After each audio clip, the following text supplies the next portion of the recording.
Members of the legal team of former President Donald Trump met with officials from the office of the Special Federal Prosecutor Jack Smith in Washington on Thursday ahead of a possible and possibly imminent third indictment for Trump, this one in the case of the January 6, 2021 rioting at Capitol Hill in Washington over alleged attempts to overturn the results of the 2020 election. This meeting follows a letter from the office of the federal prosecutor Jack Smith to Trump's office, and that alleged several charges against Trump, including a conspiracy to defraud the US, to deny basic rights, and to interfere with witness statements.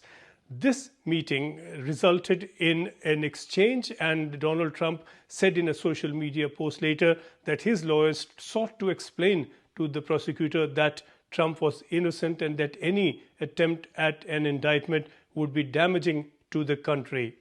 No immediate result of this was announced, but this follows that letter from Jack Smith earlier to Trump that he was the target of this investigation, and such a letter is usually followed by an indictment, and Trump certainly has said earlier that he expects an indictment to follow. Should that happen, as expected, this would be the third for Trump. He was earlier charged only last month and indicted in the case of keeping classified documents at home and keeping them in an improper, unsafe, and illegal manner. That was again a federal charge, and yet earlier in the year there was a indictment in the New York City, the state of New York, and that was over attempts to hush up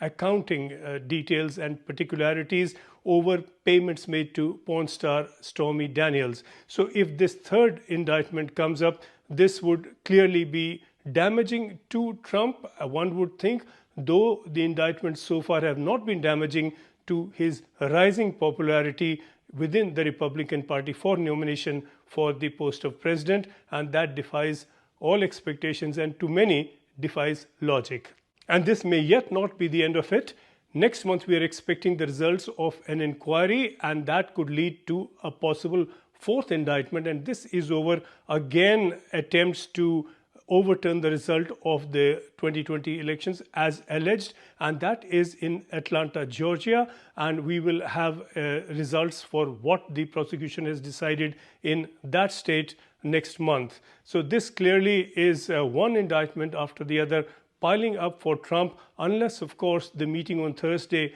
would preempt any such move following that meeting between Trump's lawyers and the officials in the prosecutor's office, but no such immediate outcome seemed apparent or indicated.